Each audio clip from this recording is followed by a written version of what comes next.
Atención, contenido con altos niveles de vulgaridad e irreverencia. Si esto le resulta molesto, por favor abandone el canal y vaya usted a molestar en repetidas ocasiones a la autora de sus días. El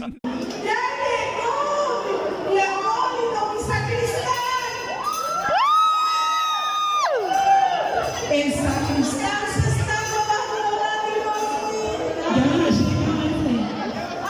lágrimas. Bueno, quisiera tratar de... Ojo, esto no es mío y es un curso de hermenéutica que encontré en Script.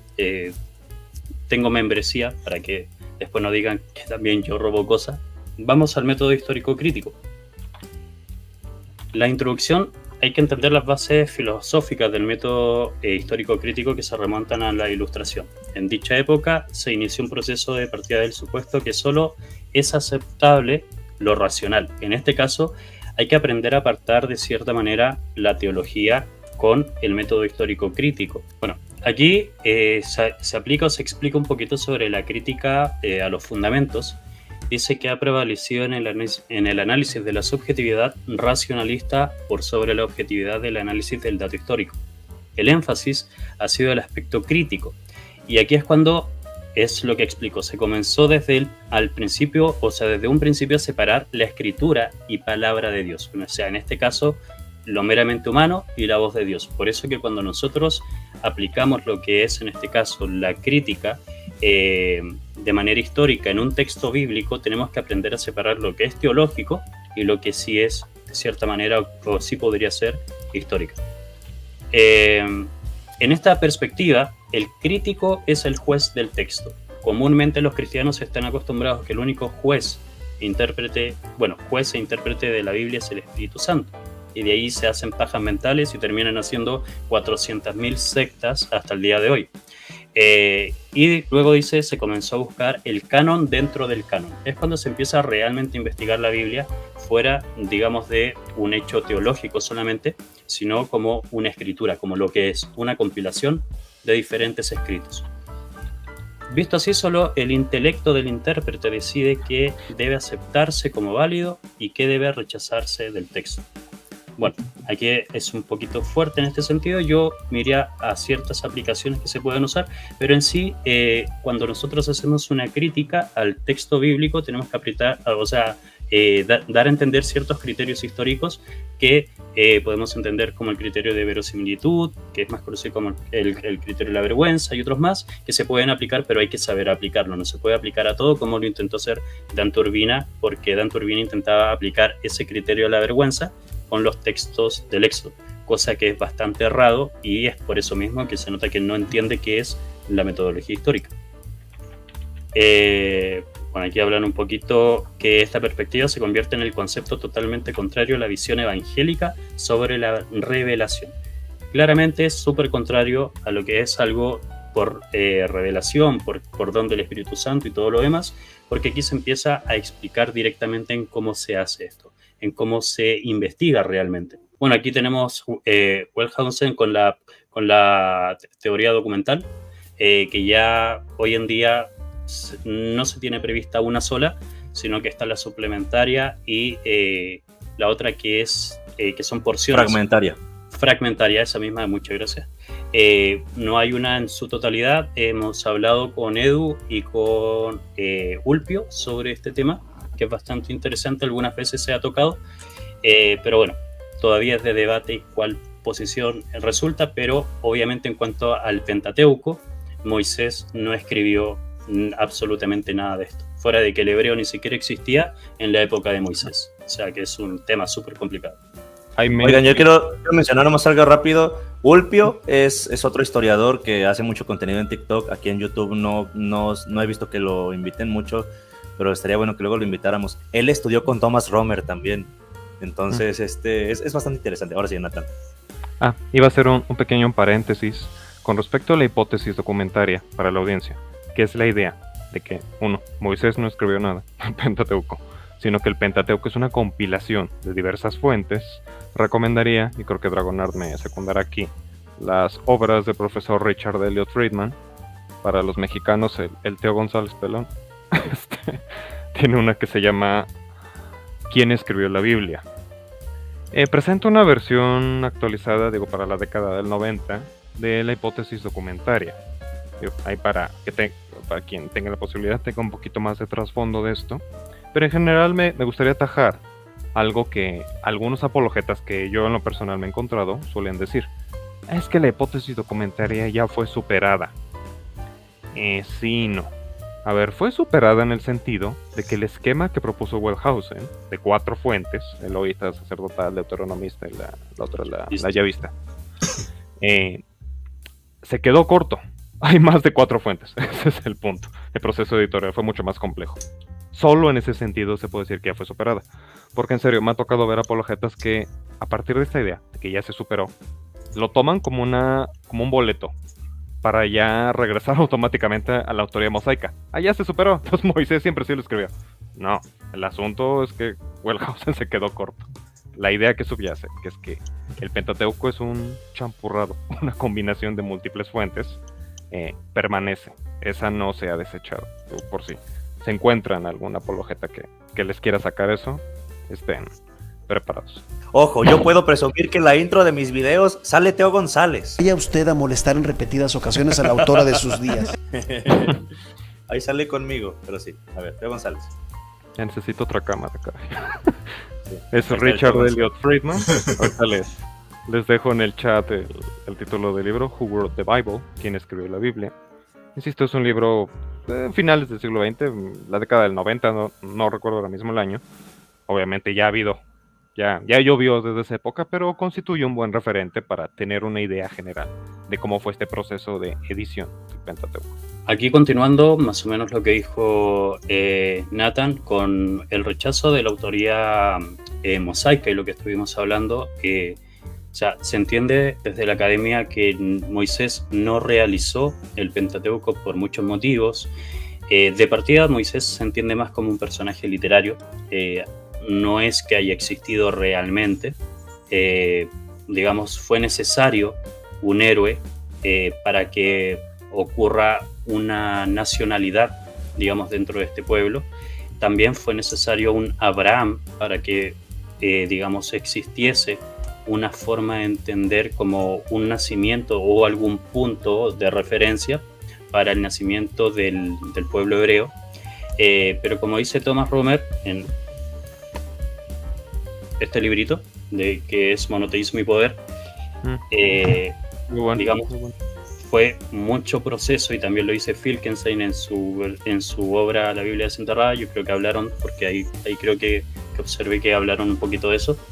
Él habla, por ejemplo, que la historia de Abraham, la de Isaac y de Jacob estaban 3 puntos distintos en su primera instancia, y con el tiempo comenzaron a entretejerse para lograr hacer esta familia, digamos, de los hebreos.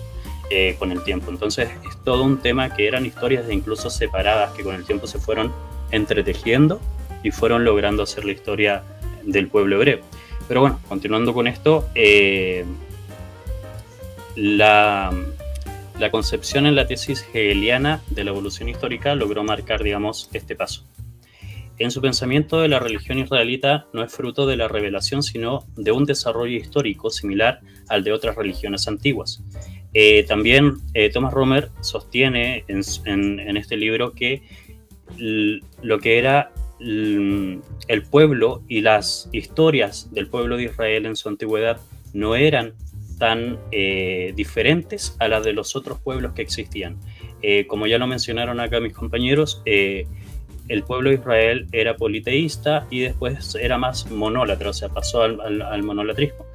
¿Qué pasa con Judá después de un tiempo, después de que el imperio de Israel fue derrotado por el imperio asirio? Claramente para Judá eso, digamos, trajo la centralización del culto, y gracias a ello, digamos, Yahvé, siendo que había un Yahvé de Samaria, un Yahvé de Temán y un Yahvé de Jerusalén, quedó el Yahvé de Jerusalén. En este caso se centraliza el culto y se monopoliza la religión de Israel. Entonces, de ser algo no solamente politeísta con Yahvé, Asera y las otras deidades, sino que también el culto se monopoliza en un solo lugar, se centraliza, y ya había un solo lugar, como lo dice Deuteronomio, si no recuerdo, creo que es ahí, en donde Yahvé uno es. O sea, el Yahvé de acá, de Jerusalén, es el Yahvé, el único que existe. Ya no hay Yahvé de Temán ni Yahvé de Samaria. Siguiendo con esto, la Biblia, especialmente el Antiguo Testamento, es degradado a un mero libro histórico, sin valor religioso real. Esto yo igual que es, o sea, yo creo que este escrito es un poco fuerte, pero no lo encuentro tan así. O sea, la Biblia es un libro histórico, pero en el sentido histórico antiguo, no hoy como conocemos la historia. Hoy la historia es una ciencia social que tiene su marco histórico y su metodología. Anteriormente, los libros históricos antiguos están tratados históricos de acuerdo a su época. En este caso, hoy la Biblia ya no representa ser un libro histórico, sino que tiene tintes históricos, sino que es un libro altamente teológico con tintes históricos. De esa manera se le podría dar, digamos, una definición hoy en día. 3 principios básicos filosóficos: analogías, aplican significados conocidos en el presente a hechos desconocidos del pasado. Solo la experiencia presente es llave para entender el pasado. Eso lo encuentro un poco mal. Si algo no se da en el presente, entonces es rechazado en el pasado. Esto yo no lo admito porque yo lo haría de otra forma, pero no es mi diapositiva, sino que la encontré ahí. Niega la intervención sobrenatural de Dios en la historia humana. De cierta manera, la historia no toca, por ejemplo, lo que son los hechos sobrenaturales. Por eso que no podemos decir que históricamente Jesús resucitó. Creo que Dan Turbina también tiene un video al respecto que habla de que Jesús históricamente resucitó. En Santiago Alarcón, que es otro chico que hace acá muchas cosas también, él se basa en los argumentos de William Lane Craig, que es un filósofo y apologista estadounidense. Y la verdad, no. En la historia no podemos decir que Jesús resucitó o sí resucitó, sino que simplemente los hechos sobrenaturales no se tocan. O sea, no son parte de una metodología natural. Y eso. Sobre eso, perdón por la expresión, pero berrea mucho William Lane Craig. Es que tienen un sesgo materialista, güey, es que así es la metodología de la historia. Si acaso se puede hablar de que las personas creyeron que Jesús resucitó, lo que es muy distinto a ser como el Filo Palomo y decir, no, la resurrección es un hecho histórico. No, güey, no lo es. Estás queriendo destornillar con una llave de cruz, güey. O sea, no está en la caja de herramientas de la historia.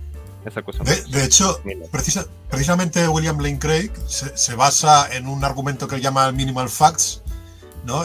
Los hechos mínimos, que se supone que parte de una serie de hechos que según William Lane Craig tienen un amplio consenso histórico.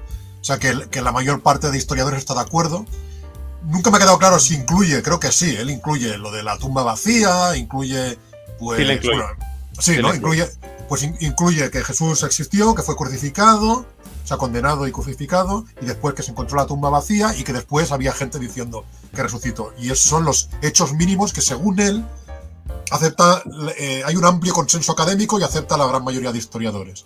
Pero después... Saca la tumba vacía de la ecuación. Sí, hay que sacarla porque, por ejemplo, Bart Ehrman ya dice que él no acepta la tumba vacía, y mucho más curioso es que hay una filósofa, pero que se ha hecho muy experta en el tema de la defensa de la resurrección, que se llama Lydia McGrew y que es cristiana. O sea, no estamos hablando de un ateo, sino que es cristiana. Y ella dice que este minimal facts argument es incorrecto, porque dice que con los hechos, y esto lo dice una cristiana, es que me gusta por eso, por citar a una persona que es cristiana, dice que con los hechos que realmente admite la gran mayoría de historiadores no se puede construir un buen argumento para la resurrección, y que para construirlo hace falta tomar hechos en los que no hay consenso, no hay un amplio consenso académico. Y esto lo dice Lydia McGrew, filósofa cristiana. Para quien se tope con un fan de Craig, pueden citarle al apologeta cristiano Mike Licona. O sea, no es ningún malvado ateo, es apologeta de profesión. Es uno de los pocos apologetas que sí tiene títulos académicos. Él, en un libro que publicó hace 2-3 años, causó mucho revuelo entre los evangélicos, porque él, al momento de hacer su propia versión de los hechos mínimos, le llama The Historical Bedrock of Resurrection, el hecho histórico de la resurrección, saca a la tumba vacía. Y él, a pesar que esa apologeta reconoce, no es un consenso mayoritario. En la academia actual, década del 2020, muchísimos académicos rechazan que si acaso existiera alguna vez una tumba vacía. El bromeando hace referencia a John Dominic Cruzan, ¿no? Que dice, a Jesús se lo comieron los perros. Realmente la hipótesis más famosa y alternativa a que haya existido una tumba vacía es que Jesús terminó sus días en una fosa común. Y ojo, esto no es ningún ataque en contra de Jesús, pues que era el destino cotidiano de las personas que morían crucificadas por sedición. Bueno, es más que nada el principio crítico que subordina la escritura a la razón humana. Acá dejamos de tener un sentido teológico 100%, sino que entendemos que la escritura es parte y nace, se desarrolla y se interpreta bajo la razón humana. O sea, no hay otra forma de entender algo escrito en el pasado. No podemos dejar que algo escrito haya caído del cielo mágicamente, o que solamente unos pocos, y comúnmente los más ignorantes de la humanidad, que son los religiosos fundamentalistas, solamente ellos puedan tener este conocimiento que está en un lenguaje soto. O sea, no va. Se basa en la duda sistemática de los historiadores a los hechos del pasado. El escepticismo se convierte en llave para llegar a la verdad. Aquí es cuando se reconoce que la duda es la única manera de avanzar. O sea, gracias a que dudamos de ciertos textos, podemos indagar, podemos cuestionar y podemos avanzar. El intérprete adquiere un rol fundamental. En este caso es lo que ya propuse, digamos, dentro de esta charla con la diapositiva. Así que eso estaría dentro de esto, más que nada para ir aclarando el por qué Dan Turbina no tiene idea de estos criterios ni de la manera en cómo se emplea la historia.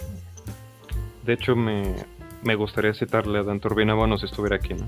Si algún día me excusa que no tenga títulos en historia y puedo intercambiar ideas con él. Me gustaría citarle al propio William Lane Craig en su obra Reasonable Faith, Fe Razonable, no confundir con su sitio web, que se llama igual. Tiene una obra que se llama Reasonable Faith, bases para una cosmovisión cristiana, fundamentos para una cosmovisión cristiana, perdón. Él hace una autocrítica muy padre al sector evangélico.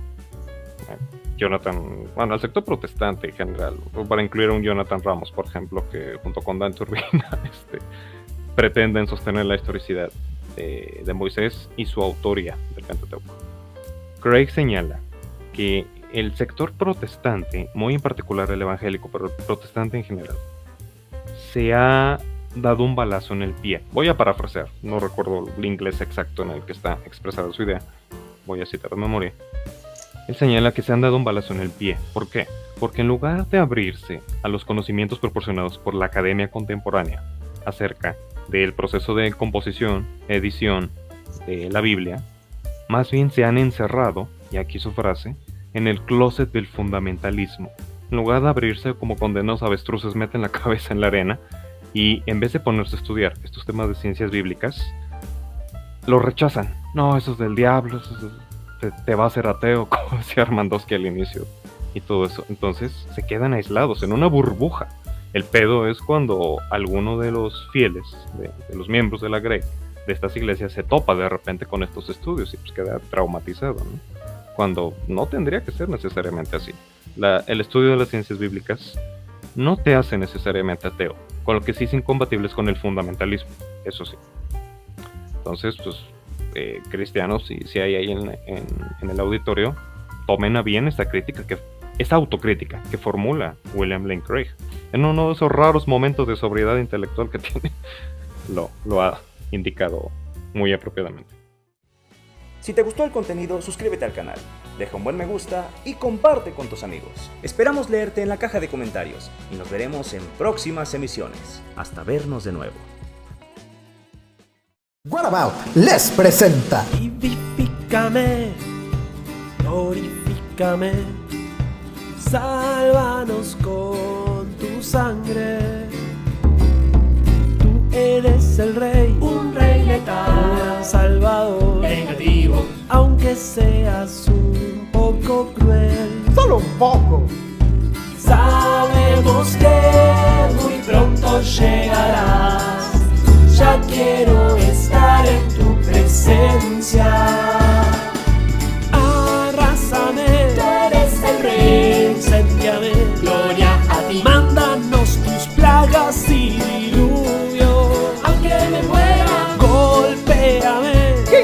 da? Aniquílame. ¿Qué más da? Haz que llueva fuego desde el cielo. ¡Aleluya!